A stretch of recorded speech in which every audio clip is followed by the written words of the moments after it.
Bonjour tout le monde, alors aujourd'hui on se retrouve pour une toute nouvelle vidéo slime test sans colle et sans borax avec de nouveaux gels douche et du sel. Vous connaissez maintenant cette recette pour ceux qui me suivent depuis très longtemps. Et là je teste ces deux nouveaux gels douche qui m'ont été très demandés en commentaire. On a le gel douche de chez Lidl, je pense que vous reconnaissez la marque. Et on a un gel douche de chez Action que j'ai eu énormément de mal à trouver. J'ai mis au moins 2 semaines, en fait j'y suis allée 2 semaines de suite et j'ai cherché la première semaine, je ne l'ai pas trouvé et là j'y suis retournée et je l'ai trouvé enfin.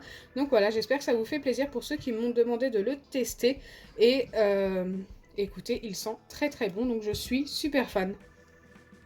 Avant de commencer ce slime test, n'hésitez pas à liker et partager, n'hésitez pas à vous abonner si ce n'est pas encore fait et à activer la cloche des notifications. Et bien sûr, je vous attends dans les commentaires pour me donner d'autres recettes de slime sans colle et sans borax à tester dans une prochaine vidéo. Allez, c'est parti. Donc pour ce slime test, comme d'habitude, il vous faudra des récipients qui se ferment pour pouvoir les mettre au congélateur. Je commence par le gel douche à la banane. Il faut en mettre un fond, tout simplement, le fond de la boîte. Il est assez épais. Et hop, le gel douche de chez Lidl, Cyan, est assez épais également, mais un peu plus liquide que celui à banane quand même. Une fois que c'est fait, c'est tout simple, il vous suffit d'ajouter du sel. Donc allez-y tout doucement, là j'en ai mis 2 pincées environ, et je mélange. Il ne faut pas mélanger trop vite. Ça a épaissi un peu plus, donc ça c'est plutôt cool. Et normalement, le genre de slime que l'on obtient avec cette recette, c'est comme un petit baril slime à utiliser sur votre plan de travail, tout simplement. Je vais en remettre une petite pincée. Ok. Et je pense que ça devrait suffire après ça. Ça s'est vraiment beaucoup épaissi, hein. Je ne sais pas si vous en rendez compte à la caméra.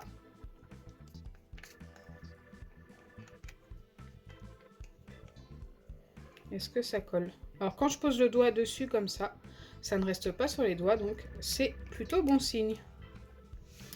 Je referme mon récipient, je le mets de côté le temps de préparer l'autre. Donc exactement la même étape, je viens mettre du sel, donc là 2 pincées pour le moment. Donc ça s'épaissit également, mais j'ai l'impression moins vite que l'autre. J'en remets encore une pincée pour le moment. Je ne sais pas encore si je vais en remettre après.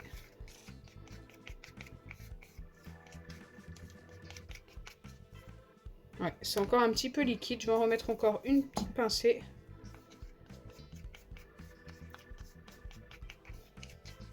Ok, là c'est un petit peu plus épais. Est-ce que je peux poser le doigt sans que ça colle? Alors celui-ci colle un tout petit peu, mais en vrai ça va. Donc comme pour l'autre, je viens refermer le récipient et maintenant je viens les mettre 15 minutes au congélateur. Une fois que les 15 minutes sont passées, je n'aurai plus qu'à les poser comme ceci sur mon plan de travail pendant 5 minutes et je reviendrai vers vous.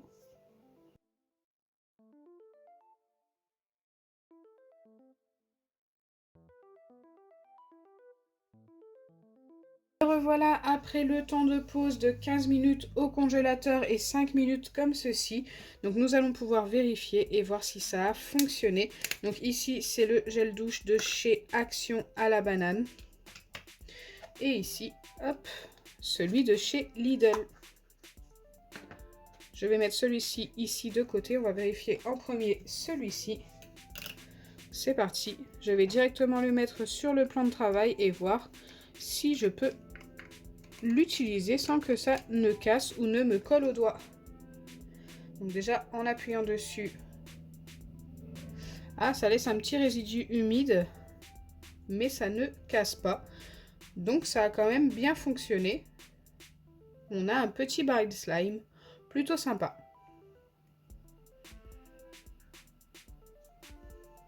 Ça fait comme une petite gelée, hein. Je pense que maintenant vous connaissez pour ceux qui me suivent depuis un moment.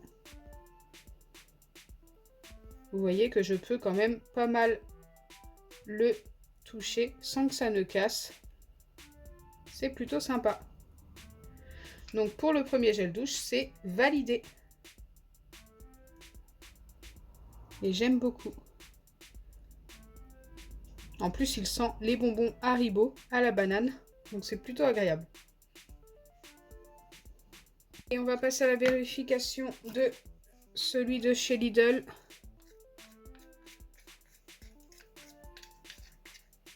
Qui est plus petit d'ailleurs. Je pensais que j'avais mis à peu près la même quantité, mais pas du tout. Donc là, comme tout à l'heure, quand je mets le doigt dessus, ça laisse un petit résidu humide, mais ça a l'air d'aller.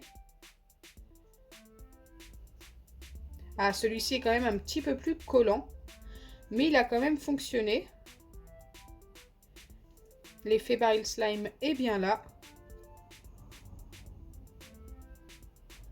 Mais il fonctionne quand même un petit peu moins bien que l'autre.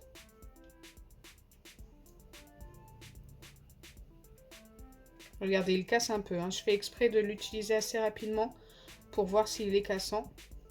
C'est pas méchant, hein, ça casse un tout petit peu. Vous voyez quand même que ça fonctionne quand même super bien. On a bien notre gelée baril. C'est juste un petit peu moins bien que tout à l'heure.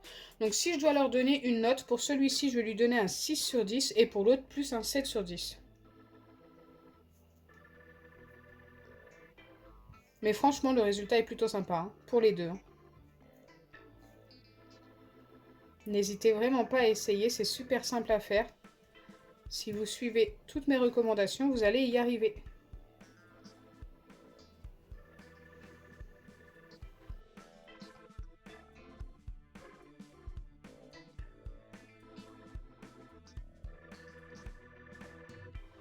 Donc voilà, la conclusion sera super rapide. Comme vous l'aurez compris, je suis super contente parce que les deux ont fonctionné, avec une petite préférence pour celui-ci qui sent très très bon et qui fonctionne un petit peu mieux. Donc n'hésitez vraiment pas à tester si vous avez ce gel douche chez vous. N'hésitez pas également à tester avec celui-ci, vous avez bien vu que ça fonctionnait. J'espère sincèrement que ma vidéo vous aura plu. Si c'est le cas, n'oubliez pas les pouces bleus, partagez et abonnez-vous. Bisous les amis, et n'hésitez pas à me donner d'autres marques à tester dans une prochaine vidéo. Et bien sûr, le test avec le sucre en poudre arrivera très prochainement.